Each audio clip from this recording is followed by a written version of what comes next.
이슈 진단 시간입니다. 자동차 급발진으로 인한 피해 누구도 예외가 될 수 없는데요. 최근 급발진 사고의 위험을 걱정하는 사람들이 한자리에 모였다고 합니다.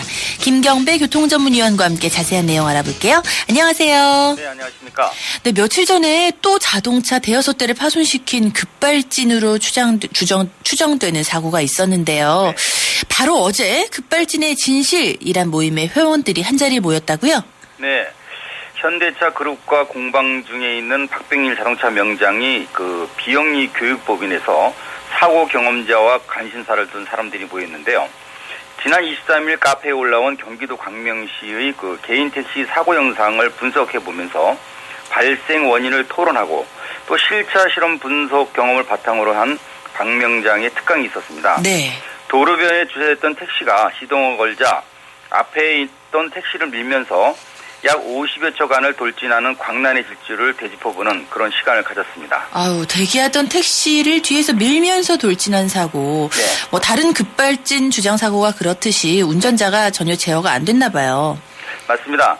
10m 뒤에 있던 택시가 택시에 추돌당한 피해 택시는요. 잠시 밀려가다가 좌측 차선으로 빠져나갔지만 직업 운전자에게는 짧다면 아주 짧은 당시 50초는 그야말로 지옥과 천당을 오간 아주 긴 총각이었을 거라고 생각이 됩니다. 네.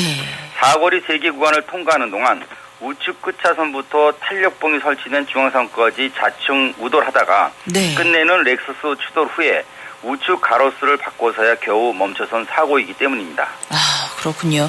인명피해는 없는 것 같아요. 네네. 네, 정말 다행인데요.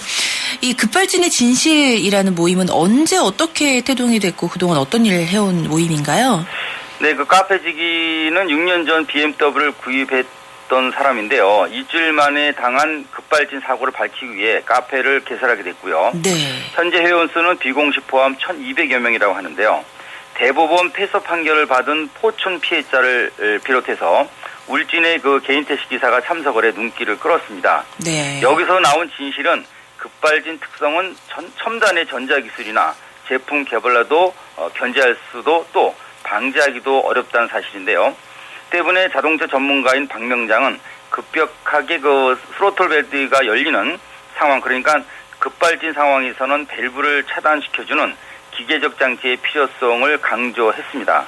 뿐만 아니라 시동을 끄는 장치의 경우는 교양과 제동에 영향을 준다는 점과 반드시 전자가 아닌 기계식 장치이어야만이 안전하게 차를 세울 수 있다는 설명을 덧붙였습니다.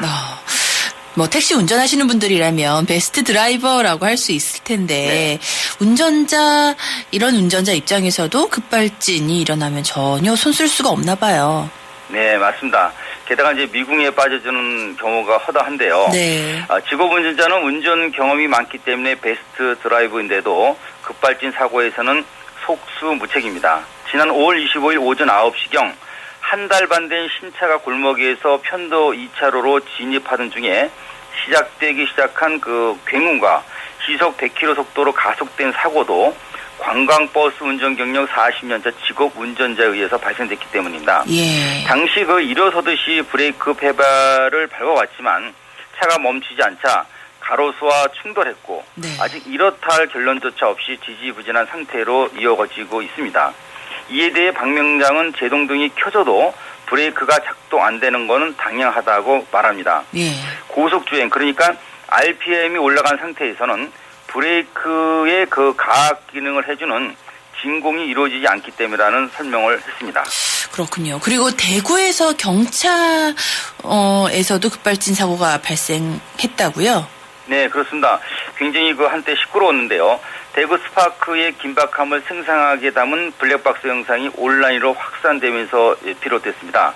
캄캄한 대로를 달리는 차에서 울부짖는 여성 운전자의 1분 45초간의 영상에는 어떻게 자그마한 차에서 저런 괴력이 나올까? 그리고 왜 손을 쓰지 못하면서 너무 답답해서 손으로 차를 치면서 안타까움을 표현할 수 있을까? 이렇게 생각이 되는 부분이 큰데요. 예. 사거리 정지 신호 3개를 피해 갔지만은 끝내는 안전사고를 냈고 자신도 중상을 입은 사고가 됐습니다. 예. 그 인사사고를 낸 이런 상황이지만 그때 당시 자전거를 충격한 후 이런 충격으로 장파열과 골절을 입은 사고가 됐지만 예. 제조사는 국가수 판단에 따른다는 입장만 고수하고 있는 현실이라 어제 모임에서도 재현 안 되는 부분에 초점이 맞춰졌습니다.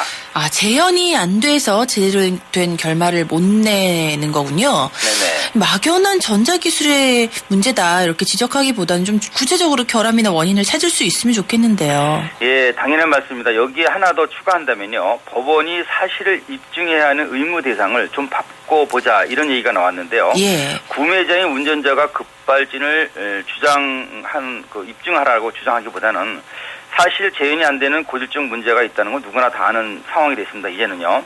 따라서 네.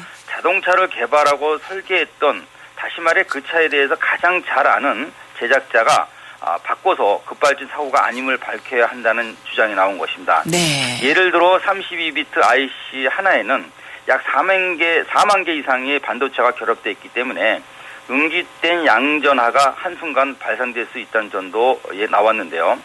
이 경우는 재현이 불가능한 현상으로 컴퓨터의 프로그램을 무력화시킨다는 논리로 비유해 볼 수 있겠습니다. 네, 자동차의 구조나 이론을 전혀 모르는 소비자 입장에서 뭔가를 밝혀내라는 건 사실 불가능한 일이죠. 그렇죠. 컴퓨터를 오래 사용하면 처리 속도가 늦어지고 좀 메모리 공간도 점차 훼손이 되잖아요. 네. 자동차도 이런 영향을 받나요?